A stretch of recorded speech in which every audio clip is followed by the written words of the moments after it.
morning. Every one of these is special. And those of you that attended in the past, like as Todd said, it's a great opportunity for us to gather leaders. Really, that's what most of us are in some kind of leadership capacity. So Steve and I had a conversation. We were playing golf about a month ago, and I threw this idea out at him. Could he give a talk related around this topic? And he didn't have to hesitate too long. He said, I think I could. And so I'm excited about him being here. You know, I could give you, those of you that went to the website that we sent you, you could see Steve's bio, but as you can see, that's important. I'm not going to spend too much time. I'll just mention that Steve helped start a church in town. Steve's been involved in a lot of businesses. Steve is a business owner. But what amazes me about Steve is the connection that we've had over the years. I saw him as a man that was always trying to integrate his faith into his work. You know, and a lot of us get together and try to figure how does that look, and how do we do that? But Steve is one that always sort of seemed like he understood that. You know, he understood that when we talk leading by the book being the creator of the universe who wrote the book, that's really important. I also saw he has a tremendous conviction from when he makes about his decisions. He's so driven by his convictions, and that's, I always appreciated that. You know, to me, Steve has really been a mentor over the years. He has been, many times we've called him to come in and for our company to be a consultant. We're going through some tough issues. He's guided us through that. He's already been almost a business coach for me. Sometimes, every once in a while I call Steve, I say, Steve, can we have breakfast? Can we have coffee? I just got some ideas that I want to buy you. And what I always appreciate about it, we'd always talk about what's the business issue, but is there a biblical connection here? Is there something that's going to be a foundation for us that these decisions should be made on? And just recently, when we were even kicking this idea around, we were having lunch. I said, okay, I got something going on here. I need to get some of your thoughts. He always, okay, here's a business approach, but also here's the biblical approach. And if there's not an alignment, then that's what we're always looking for. So I've always appreciated that. So I'm excited for you to be here and to share some of your thoughts on what does it look like. And the message is, are you building your resume, or are you building your eulogy or legacy, as Steve has referred to it? There's a difference. Now, Steve, here you go. Welcome to Steve Green.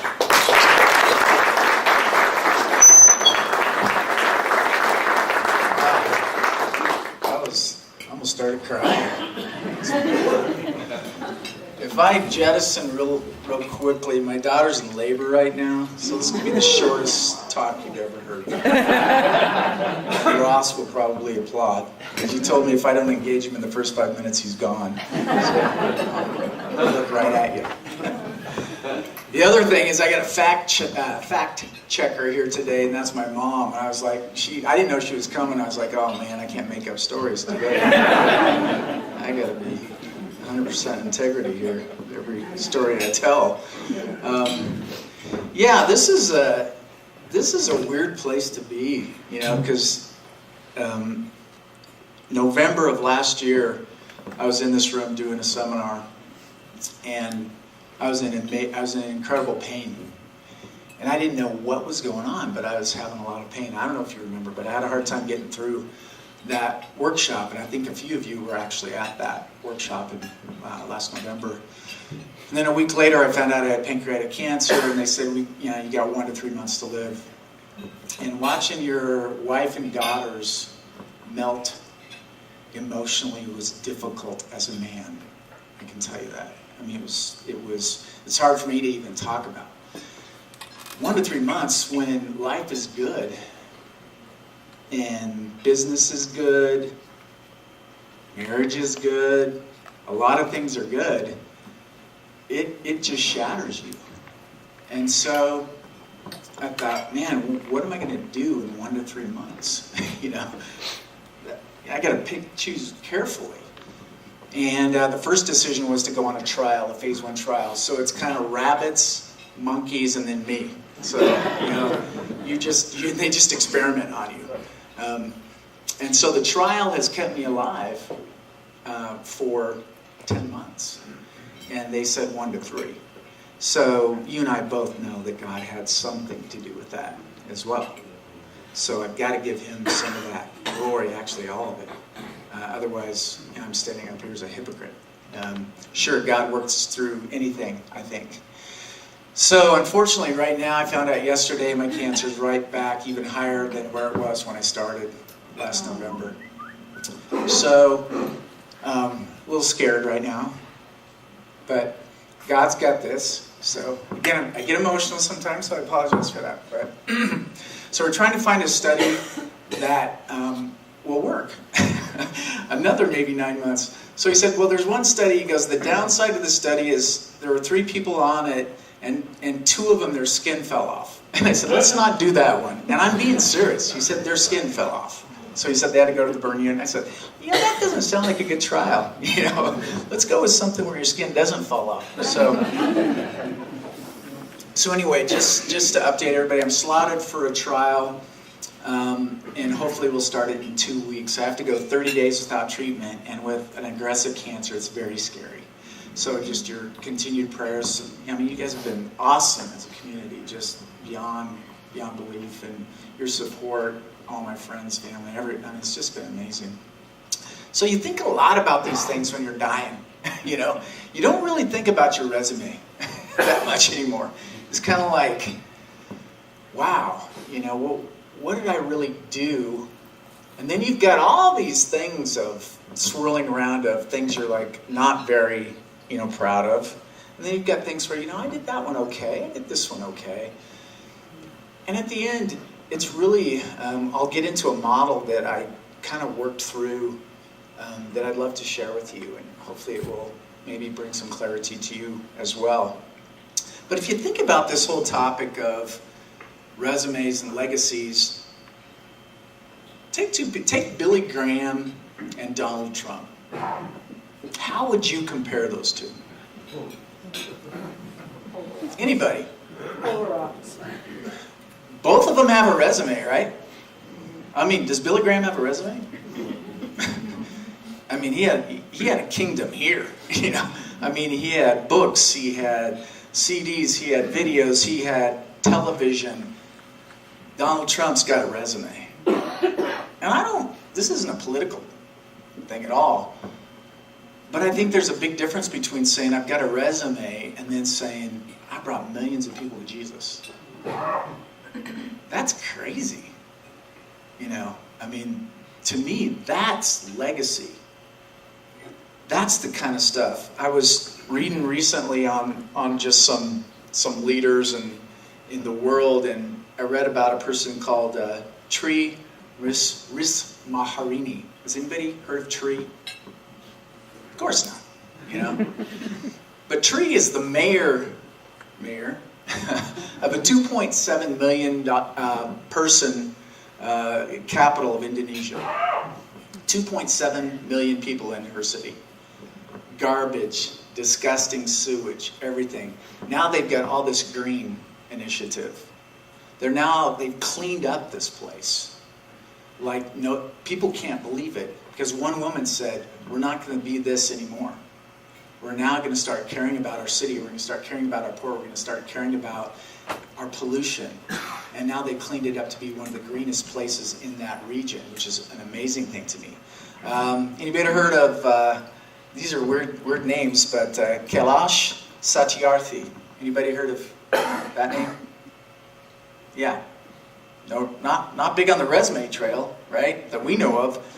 But this guy saved 83,000 children out of child labor. And that's his initiative. It's in Indian, so I can't really pronounce it. But anyway, this is the kind of stuff that we don't hear enough about, right? We don't hear enough about the legacy people like Marcela Loaza, who was in the streets of Colombia, and she had 2 children, couldn't support them. A guy said, look, go to Japan, and you can cocktail waitress and dance, Well, she flew to Japan and was immediately kidnapped and sold into sex trade industry. So here she is. A nun saved her, got her off the streets, brought her to America. She's in Las Vegas, which is really interesting, as a cocktail waitress for MGM.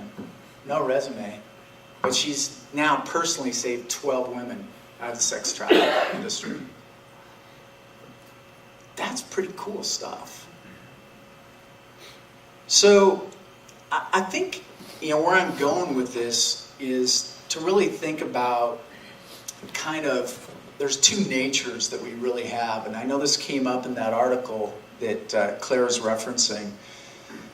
And I added a little bit to it, but I mean, everybody knows that there's this stuff that we do, and we all do it in this room. We all have this nature in ourselves to please self. I mean, because it's great, it feels good. It's really nice to be, the king of our kingdom. And that's always at odds with this making a positive difference in the lives of others. And that's really where the decision's weighed. There's another guy, and by the way, this list I'm reading to you is Fortune's 50 greatest leaders. So Fortune has all kinds of lists. These are people you've never heard of. I've never heard of. But what they're doing is bringing about these people's stories to say, it's not Tim Cook. It's people you've never heard of that are making a difference. It's everybody in this room that can make a difference, right? But we have to weigh this decision all the time. And there's a story of a guy named Jeff, I forgot his last name, but he's a volunteer firefighter when he's not working for a Fortune 100. And he's in California, this firestorm's raging in this canyon, and then it's coming down and it's starting to take on his house. So all the volunteer guys go, we got to save Jeff's house. And they're there, and then he realizes what's really going on about a mile away, and that's like 10 houses and some businesses. So he said, forget it, forget my house. Forget my house, let's go save 10 more. That's the decision that says, I'm gonna put self on the back burner and make this the priority, others. Those are cool stories. But that doesn't mean that they're heroes in who they are and they're written about. But these are backside stories that we don't even usually ever hear about. That's how we make a difference. I remember growing up, and my mom's here, and we always had weird people in our house. Sorry, Mom, but we did. We'd come home and there'd be some dude with a guitar singing, and she'd go, "Oh, this is so-and-so, and he's going to be living with us for a while." I'm like, great, hide my stuff, It was a constant door in our home. We had kids sleeping on the couch. Mom, this is true, isn't it? I mean, there were always people at our house. But one of the legacy things that she did was to say, hey, it's not about me. These kids need a home that's stable. They need a meal. They need a place to stay. Okay. How many people stole from you? Quite a few. Yeah. Stole jewelry, stole money. Be like, this is ridiculous. You would think that would sour you from doing it. No. So, about, 10 years ago, I meet a gal in a restaurant in Boulder next to my office, and she's wearing a tutu. She's my waitress. She has a tutu on, striped stockings, a shaved head, completely shaved head, and tattoos kind of all over the place. And I was reading, a religious book. So it's kind of obvious, and she goes, "Oh, one of those, huh?" This is in Boulder, and I said, "Yes, I am. One of the few." So I said, "Yeah, I'm a little on the right side, but I've done a lot of wrong." And she just kind of looked at me, and that's kind of weird. So over the course of maybe 6 months, we developed a relationship, because I was in there all the time. And I gave her Purpose-Driven Life, and she actually took it. And to make a long story short, Narissa had a couple of abortions that we talked a lot about, and she was embarrassed about, and she'd say, "I did it again and again and again." So, third time she was pregnant, I said, "You're going to come live with us." Stephanie goes, "What?" Here's this kind of pregnant, and by the way, she was really into Wiccan. I mean, she was the Wiccan, queen. And I'd always say, my God is so much greater, So there's nothing you can do. My God's way greater. So we brought her into our home. She had this baby. She's been back a few times. It was tough. She's a tough girl. But the end of that story is what started with Mom opening her home led to me saying, invite this person that, man, she just keeps making the same mistakes looking for love. And guys are selling her out, So we wanted to show her a different kind of love. And as a man, I wanted to show her a different kind of love. Kind of love that just said, hey, this is about caring for you as a person. So now she said she's done with her wicked ways, and she's, trying to teach Oliver about Jesus, and calls me regularly to check in on how I'm doing. But that, to me, isn't really a story about me. It's a story about kind of what started, and how legacy works. It starts by saying, I'm going to put this on the back burner because it's really uncomfortable, and it puts a cramp in your style, and people can be weird in your home, and it's just kind of strange. But to say, I got to weigh that with, what difference could I make in this woman's life that would make her stop this pattern of searching for love and being destroyed? And now she's the happiest person in the world with this little boy, and she's a great mom. And she moved to California to be close to her mom. So I really think it comes down to this, what's your theology? Because at the end of the day, it's kind of like, who's at the top of your pyramid? And I'm going to explain this because I've gone through this model before in business with people, but I kind of added this to it just in the last couple of months. But I like to teach a model that I learned in a different context I call the genius model. But all of us have zones of incompetence. I have many, many areas of incompetence. Competence, excellence, and genius. So if you think about your life, your business, your marriage, or whatever, and you look at, for me, just one zone would be a lot of things to do with my car. There's guys that can go out and do all kinds of things with their cars, and that is my zone of incompetence. So for me to say I'm going to change my oil would be ridiculous when I can go to Grease Monkey and pay $20, right? I really need to figure out what my genius is and spend my time there, but we know that most of us spend our lives in our zone of competence.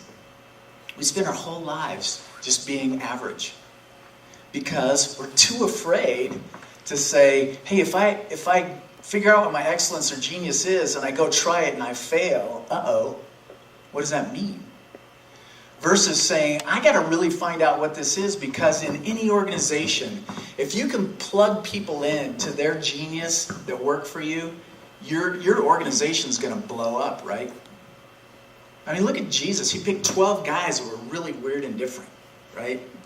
And he said, what's their genius? Because they were all different. I mean, I wouldn't want to be in a room facilitating a meeting with Peter and Paul. It's like, no, thank you. Conflict resolution again, like, we're not doing this. So really finding out your genius, you can't be the leader you want to be until you discover what your genius is. And everybody's different. I mean, and you kind of discover that through life. But when you find out what your genius is and then you go do it, work's not work anymore, right? Because the people I know that hate their jobs, they're doing this. They're okay, they're competent, but they haven't really discovered how to make their genius work for themselves. And those are the happiest people I know. So what I discovered is my genius is not working. So I get it, golf, don't I, honey?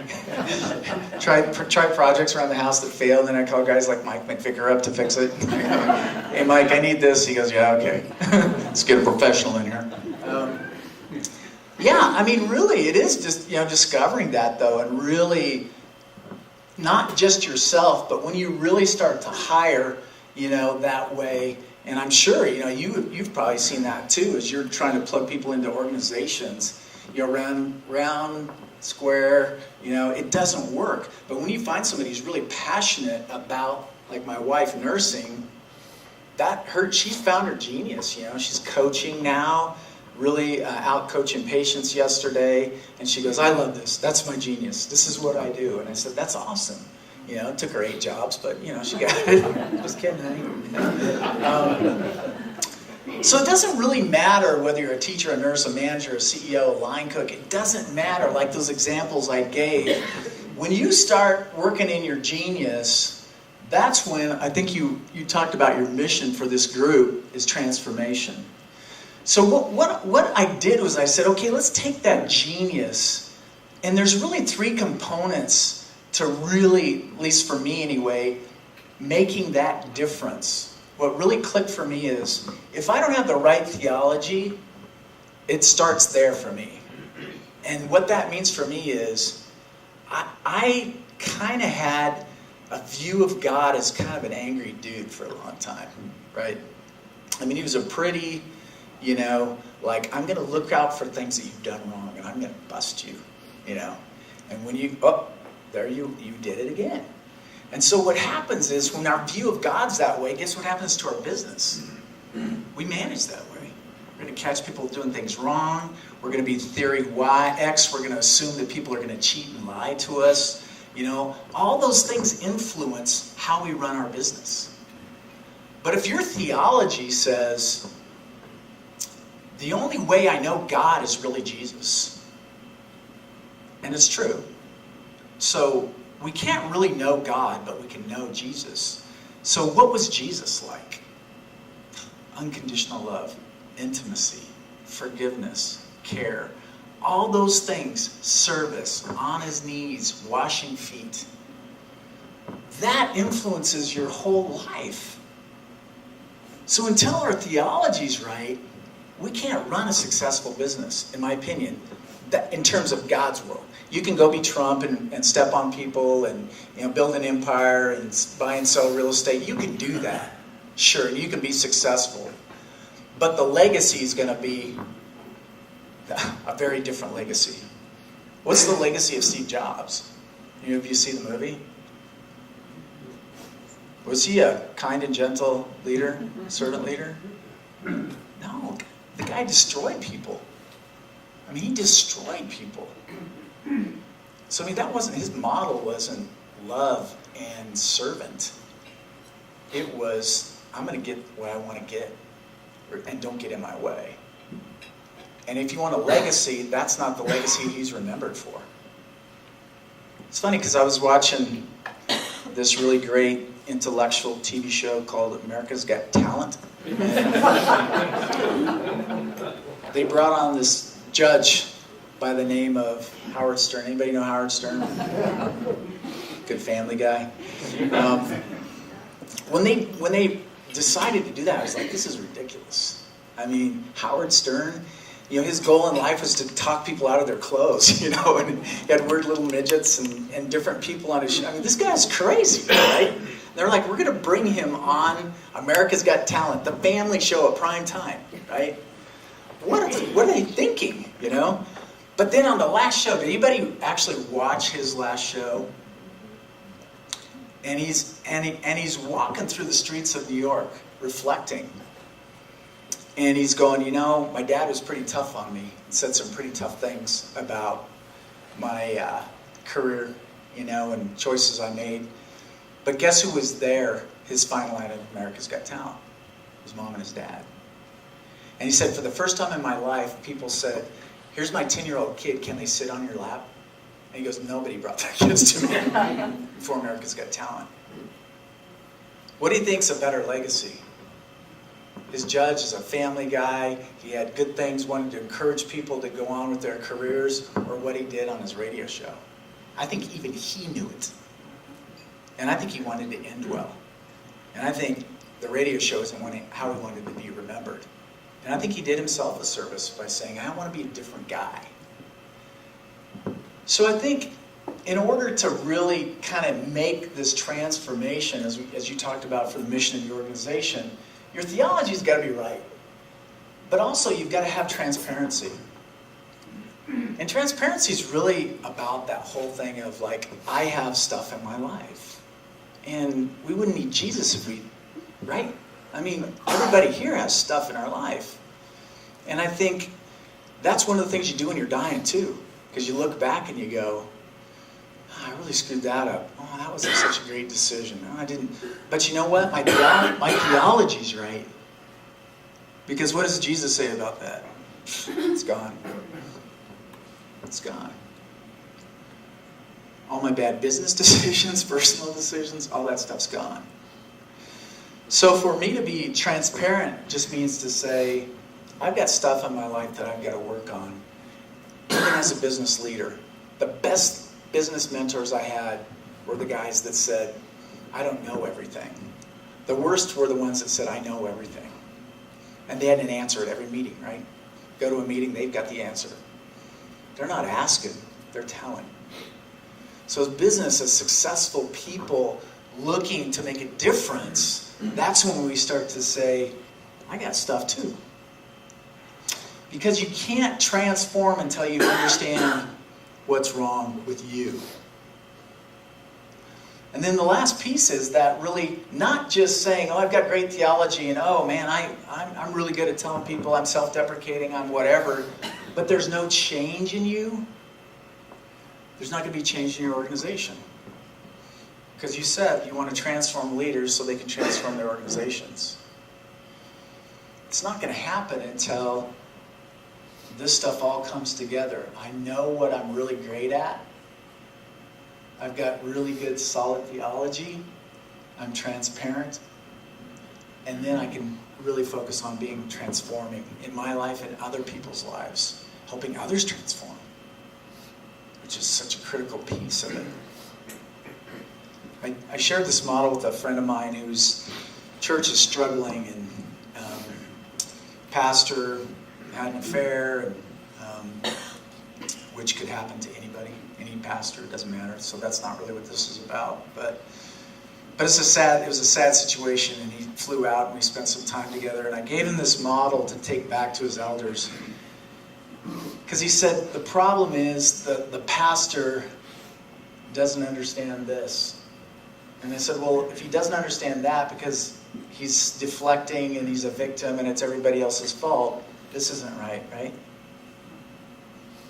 Because if you really don't understand that, then it's really hard to say, I screwed up and, help me out here.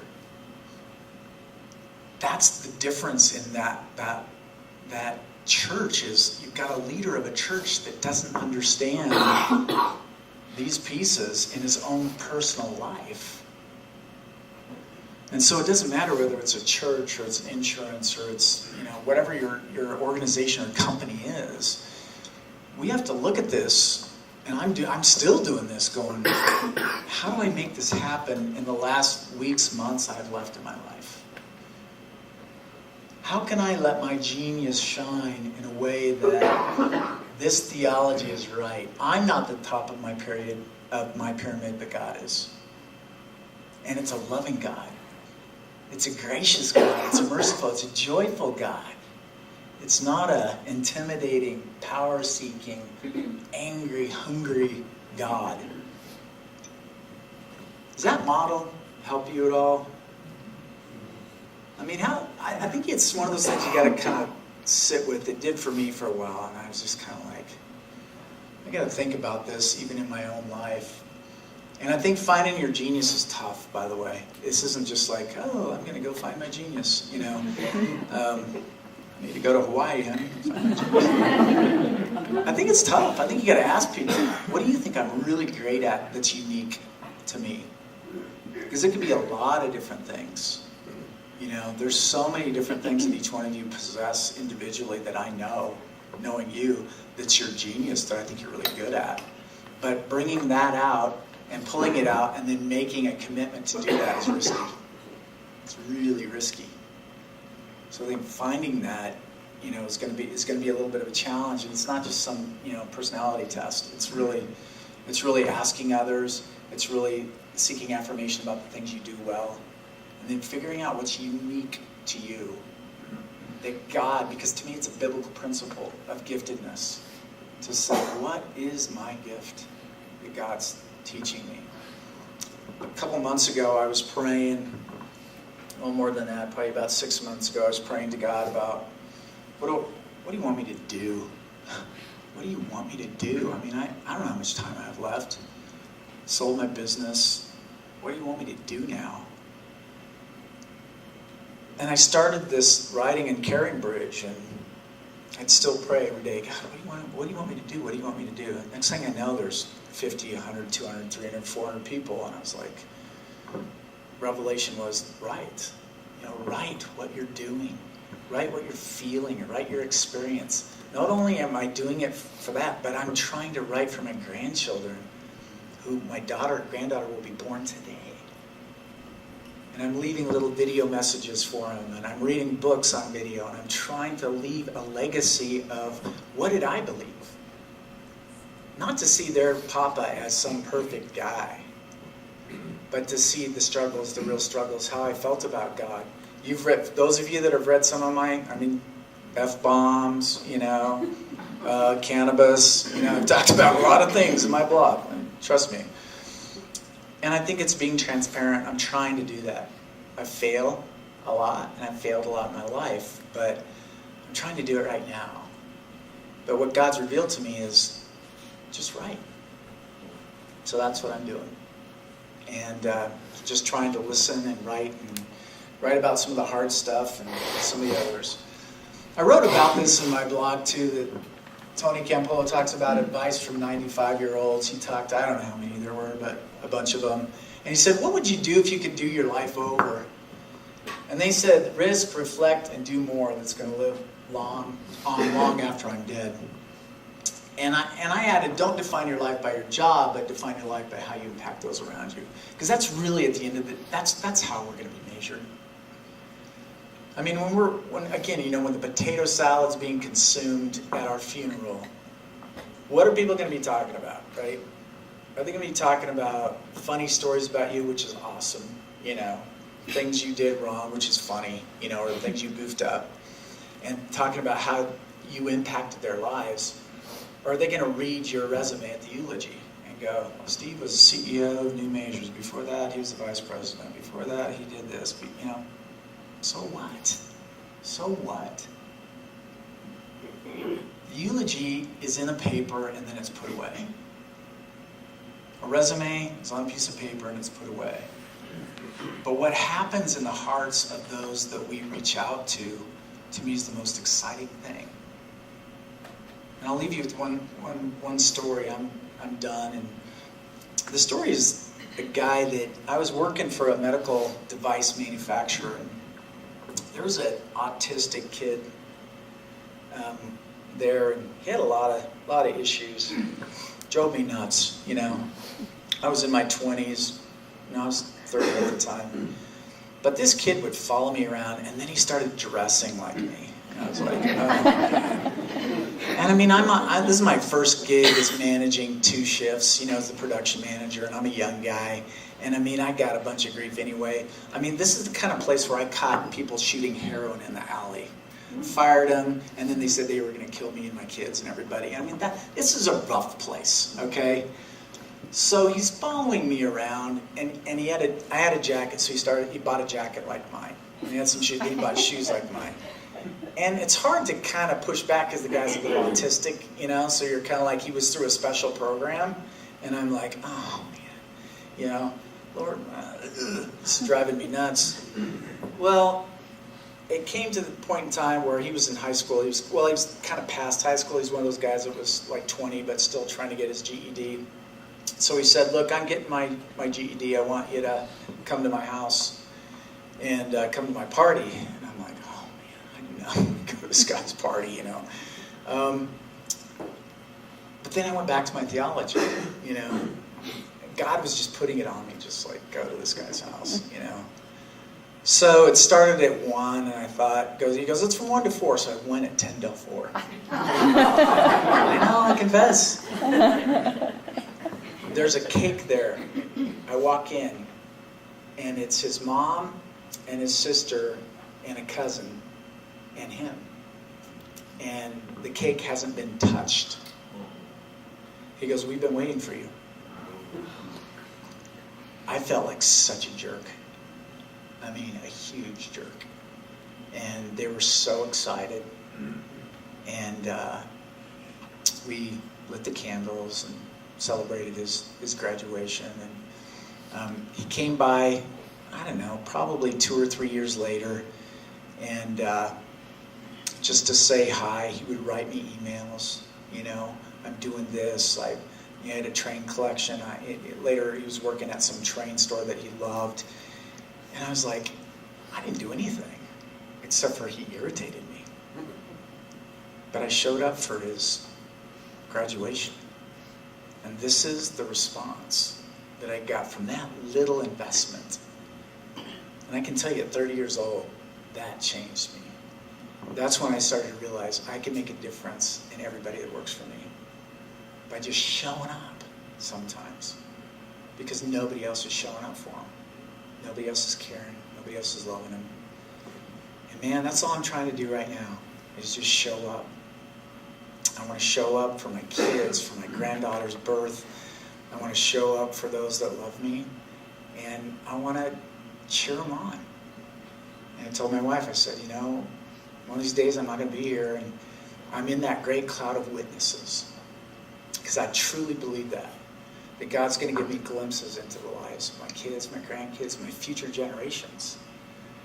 And I want the message to be, keep on keeping on. Just keep on. We need more of us doing that, sending that message to our people and transforming ourselves so we can transform them.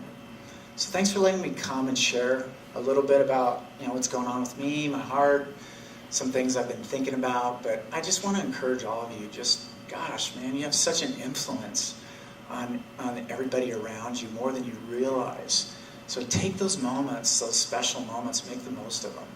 Because as we found out, don't have it forever. So thank you for letting me come, and God bless you. And I just, I want you to know I'm praying for a lot of you people too. So hang in there.